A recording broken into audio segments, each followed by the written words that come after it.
Psychologists have been trying to figure out metalheads for nearly 40 years now, and honestly, a lot of this research has been genuinely insightful.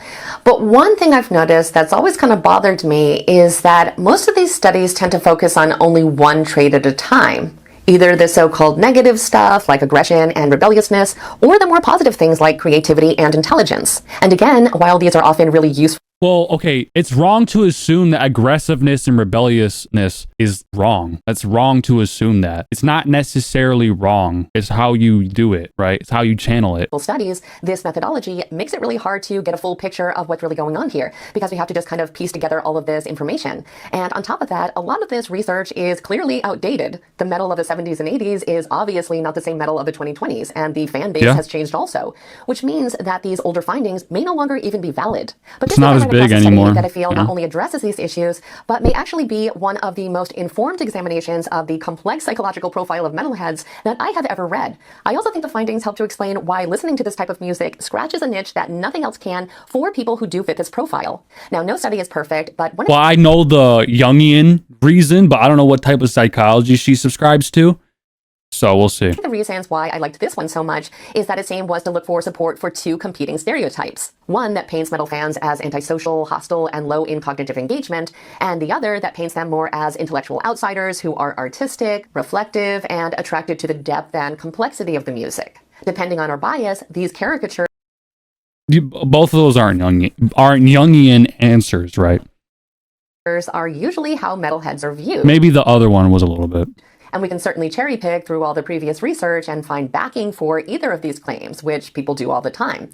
But that does not mean that they are accurate, which is where the study comes in. Now, to try to gain a more nuanced view, the researchers examined a very large sample of music fans, I believe somewhere around 1,100 participants, which of course included metal fans, but also included fans of pop, rock, country, and rap, so that they would have a basis of comparison. And to directly test the accuracy of the stereotypes, they used two different psychological scales. The first being the NFC, which stands for Need for Cognition, and the second being the SD3, or Short Dark Triad, which measures Machiavellianism, narcissism, and psychopathy. So let's go ahead and look at both of them and see how metalheads tended to score, starting with the NFC, and then I will offer a full psychological profile according to these findings. Now, the NFC is a very well-established scale that measures how much a person enjoys and seeks out effortful thinking. It's not looking at raw intelligence, but rather the motivation to think deeply. People who score high in NFC tend to enjoy things like puzzles, debates, problem-solving, and analyzing. I love debates. Ideas. They also tend to feel more satisfied when they've thought something through deeply rather than just going with a gut reaction. People who score low in NFC, however, tend to prefer simple, straightforward answers, rely more on their intuition or others' opinions, and avoid activities that require sustained mental effort. Researchers often use NFC to test whether people like engaging with complex ideas versus avoiding them. Now, earlier studies from the 1980s and 1990s with much smaller and less representative samples did link heavy metal fans with a low NFC, which never really sat well with me. But this study had the opposite findings and revealed that metal fans scored significantly higher in NFC than fans of all of the other genres that were included in the study. This shows that metal fans enjoy thinking deeply and wrestling with challenging concepts Suicide silence. Much more than researchers once Lamb believed. of God. The authors hypothesized that if the previous data was indeed accurate at the time, which we have absolutely no way of knowing, that all of the changes in the genre over the last 30 to 40 years have likely That was an angle. That was a angle. contributed to the shift. In addition, this study just kind of lumped all metal fans together, and I think that many of the subgenres that have emerged since these initial studies bring a lot more intellectual, complex, and experimental elements that might be attracting fans with higher NFC. But now let's talk about the second scale they used, which is the Short Dark Triad. This is a psychological scale that measures three of the personality traits often linked to manipulation, self-interest, and disregard for others. Machiavellianism, which is a tendency towards manipulation, but also strategic exploitation, and just kind of seeing people as tools to achieve their goals. Narcissism, which is characterized by self-centeredness, vanity, and craving admiration or status. And of course, psychopathy, which is linked to impulsivity, callousness, and a lack of I think I'm more narcissistic then. It's called the dark triad because these traits are thought to be socially undesirable. But I want to mention here What? Here, that scoring high does not necessarily mean that someone is dangerous or diagnosable. It just means that they're more likely to endorse attitudes and behaviors associated with these traits, at least on a survey. Now, the findings of this study did indicate that fans of metal, alongside with fans of rap music, did indeed score higher in the scale in comparison to fans of other genres, which is in line with some previous studies. The authors noted, however, that it's important to understand the psychological needs that the music might be fulfilling for listeners, and that slight elevations can actually be adaptive in certain social... The thing I just thought of is you see people in positions of power, they either listening to like rock or like rap, you know what I mean? You know, I don't feel like they're like, I love my Katy Perry, or like I love my R&B, you know? Or creative contexts. So the suggestion here is that the higher dark triad scores in metal fans may signal strengths like independence, mental toughness, and willingness to explore the shadow side of life, not necessarily harmful or truly antisocial tendencies. In fact, there are actually several neutral or even positive reasons for this, including a strong sense of rebellion or nonconformity, an appreciation for dark aesthetics as a form of artistic expression, or simply just confidence in identity. These traits can also reflect emotional resilience when it comes to engaging with heavy themes, or just a general curiosity about taboo or unconventional ideas. So taken together, these scores may really just be capturing the unique ways that metal fans use the music and its culture to explore complexity, rather than evidence of true pathological behavior. I think without context, it's easy to misinterpret them as a sign of dysfunction. Although, of course, in some individuals, these traits could be a sign of something more genuinely problematic, but I certainly don't think that is in any way the norm in the fandom.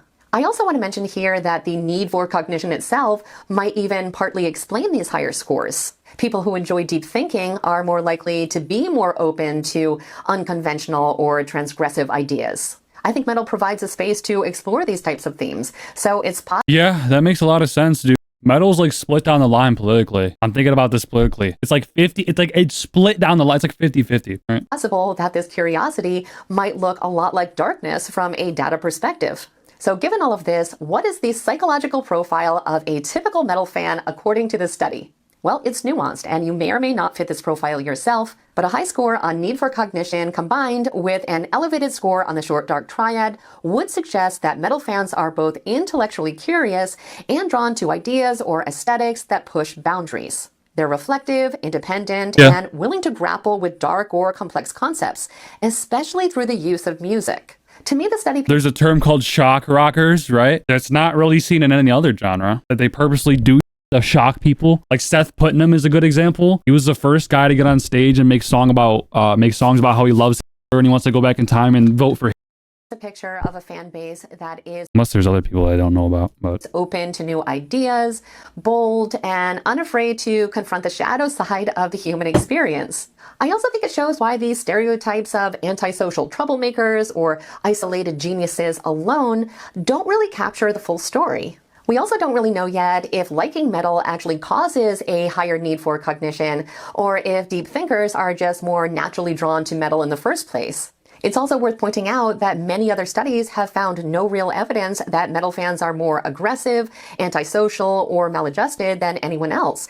Okay, so I'll dive into that a little bit. The main reason you would like this type of music, loud, aggressive vocals, distorted guitars, fast and powerful drums, is because your inner world is very loud, and it's a way to express that, right? I think a lot of this, right? She's using like very like mainstream psychology to explain this, but if I were to break this down in a Jungian lens, a lot of the aesthetic, the sound of the music is just shadow expression of the shadow, right? And the shadow is the repressed traits of your personality, right? So for example, how do I know when my shadow is being triggered, right? For example, if you see someone expressing traits of assertiveness, aggressiveness, diplomacy, for example, and that disgusts you, that really bothers you, that could be a sign of traits that you secretly suppress, right? Just for an example. So to wrap that all up, basically you're expressing your shadow, your inner world's very loud. That's why you like these dark aesthetics, why you like these like loud, aggressive music, right? Even with the bump, I get asked all the time, people are like, how do you listen to that? I'm like,